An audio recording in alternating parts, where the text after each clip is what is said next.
and welcome to another episode of Homebrew Wild and Cheap. So today we're doing a wild wine, and I went blackberry picking. As you can see, there's lots of blackberries. These have been in the fridge overnight, and it's quite weighty. It's about 3 kilos of blackberries, but that's fine because we like blackberries. And we're going to be making a gallon batch of blackberry wine. So here is the 3 kilos of blackberries, looking all squidgy and blackberry-esque. And here we have, just have a look at it, 200 mils of elderberries. Now, I was going to do an elderberry wine, but the trees have been hacked to death by all the tractors coming through, ploughing back indiscriminately, so I only could get a small amount of elders from climbing up a cliff. So I'm going to add these in, and these are going to take the place of the tannin. So just throw them in. Yummy. Now I'm going to get a pint of water to make a jus. My lovely pint of water with a couple of elderberries in and stuff. And I'm going to add this in. And already you can tell it's taking on a lovely colour. So we're going to smush these up, and then I'm going to add another litre in. And look at that. It's fun. Yeah. My hands are very clean because I've been sterilising the container and the sides and just making a jolly good mess. See? Lovely colour. And we're going to throw it in. So that is 2 litres of water with 3 kilos of blackberries and 200 mils of elderberries for the tannin. If you don't get hold of elderberries, what you can do is use some tannin, which is 1 teaspoon of tannin, or 4 tea bags in just a tiny little bit, just to use them as your tannin source. Blackberries do contain tannin as well, so you don't really need tannin, but this is going to be sort of like luxury bottles. We're using extra blackberries, elderberries, and we're steeping this for 5 days to get all the flavours out, which is awesome. So once a day I've got to come back and stir it for 5 days, which is pretty good. So because this is going to be sitting for 5 days, we don't want it to go off, and we want to make sure that any wild yeast in here is gone, because well, we're going to be adding our own yeast. So there'll be no off flavours. We make sure that it does everything. So I'm going to take 1 Camden tablet, like so. Crush it up on a big spoon because that's what I got. Make sure it's lovely and powdery.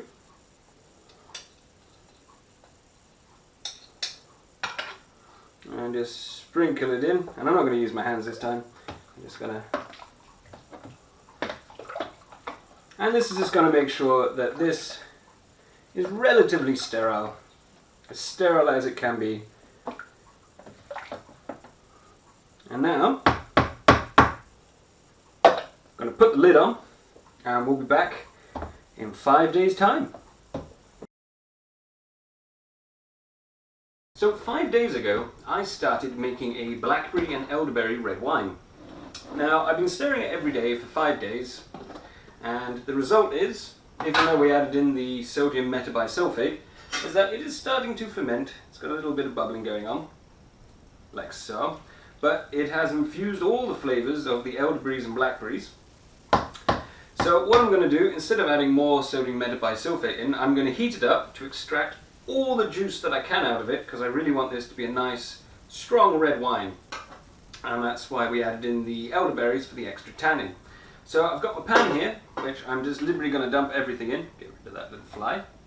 And we're going to heat this up till it comes to a rolling boil. That way it sterilizes it and gets all of the juices out.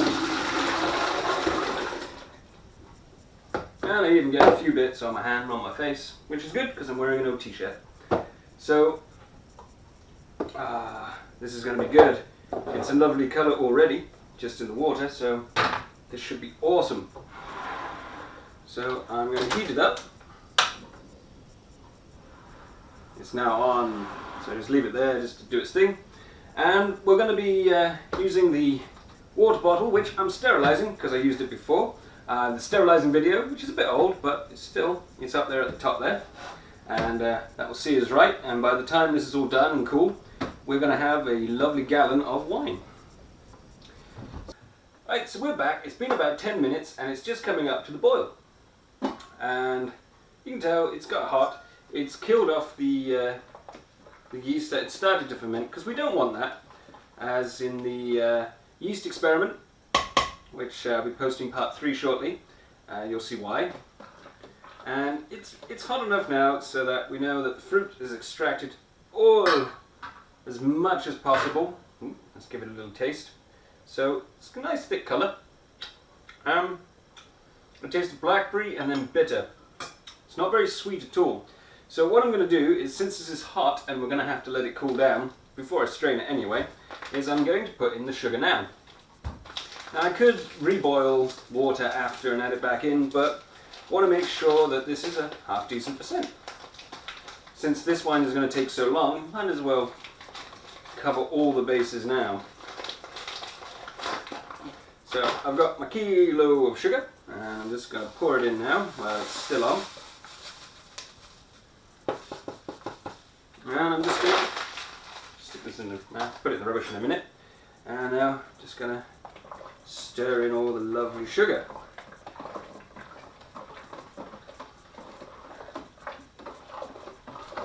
Now because we heated it up, it wants to turn into jam, because funny enough, blackberries and elderberries contain high quantities of pectin. So that's why we're going to be adding in the pectolase. Otherwise we're just going to make alcoholic jam. And we don't want that. That's just... So what I'm going to do is I'm going to turn this off, and I'm going to leave this for an hour to cool down, and then we're going to come back and start straining it into my lovely sterilised pillowcase / straining bag. And I'll see you in about an hour.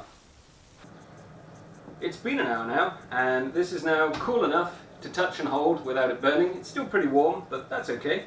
We've got the sugar already added in, and we've got the blackberries, the pulp of the blackberries and the elderberries in here, and it's now time to strain it off. So I've got here a pillowcase. Now these are just the cheapest ones I could find, which were in Tesco. They were £3 for 2, so I got another one spare. And the reason that I'm using this is because it's got very, very tight weave, so I can pound it and I can smush it, and hopefully this won't split open like the tights for the Sultana wine. So fingers crossed. So it's a fairly simple process. I'm just going to add this in here. And it's got a lovely rich colour to it. There we go. As you can tell, it smells really good too. So don't use your best linen for this. Cheap and cheerful. So we're just going to take out, hopefully we can pull this out and it will strain through slowly. So this could take a while.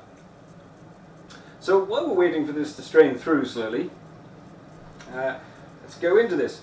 If you ferment it on the pulp, you can get mould in it, and it's just not very good.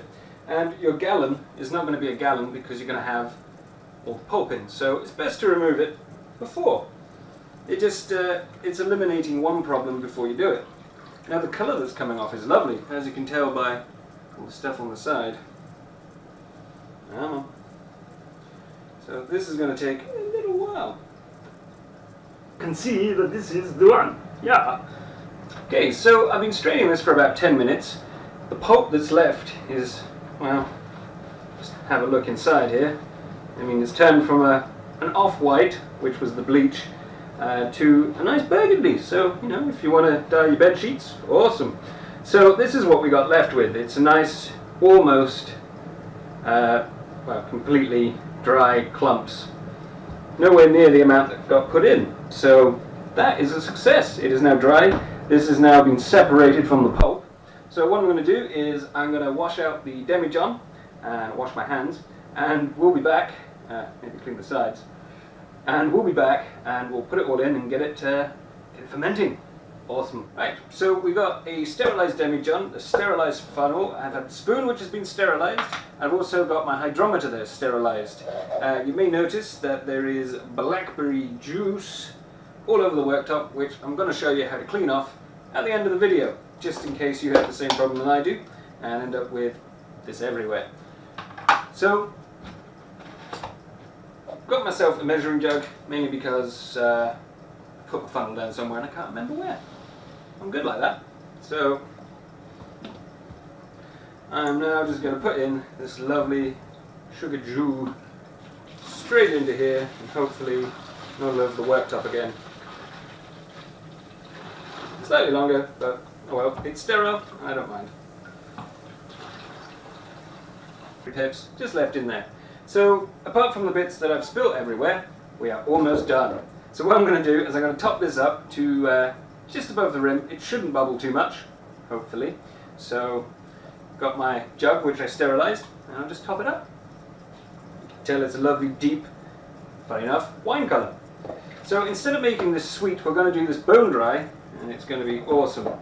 Putting it there, can't really make the worktop any worse than it already is. So I'm just going to put the lid on and give it a shake and we'll see what percentage this is. And cover myself in juice. So I've got my hydrometer and I'm just going to check what the alcohol is. We're aiming for around the 12 to 14% mark. So let's see what it's come out as.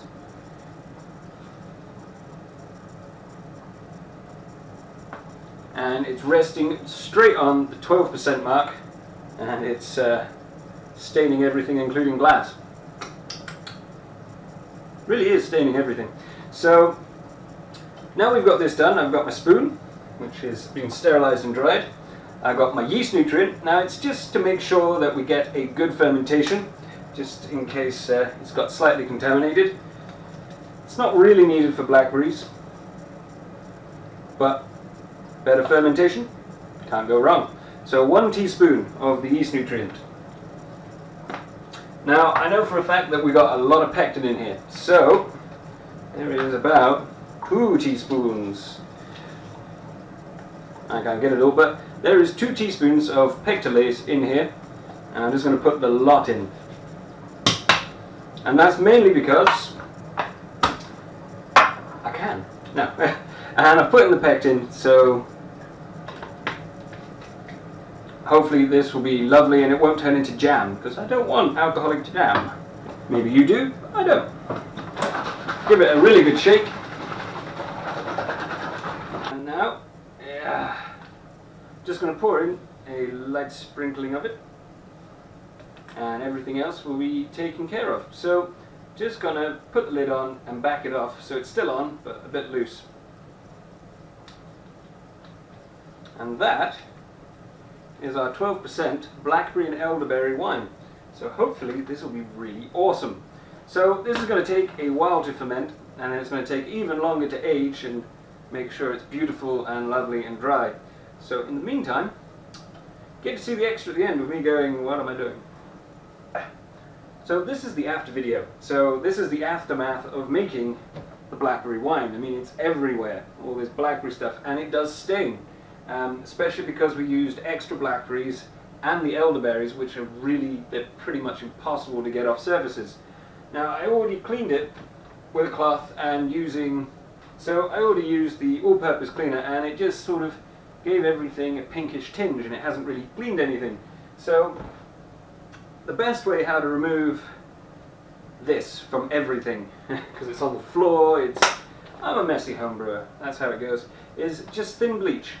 Undiluted, and as soon as you pour it on it will turn like a bluey colour and then it will go back to white. So you can even see just as it touching the sides of the pillowcase it's turning it back to white, so it's a good sign. So that stuff, that would be fine, but the side is now magically gone from being blackberry burgundy or blackberry red, and just clean it off with undiluted bleach. Now you can use thick bleach if you're just cleaning the sides, but honestly thin bleach works so much better, and as you can tell, be awesome. So obviously once you've gut everything as you want, rinse the sides off with water, but this is the easiest way how to clean up blackberries from your worktops and floors and everything. It's just using neat, undiluted, thin bleach, or any bleach product seems to work the best. So I hope you enjoyed that little tip, and hope it doesn't put you off making this rather nice wine. So I'll catch you later, guys.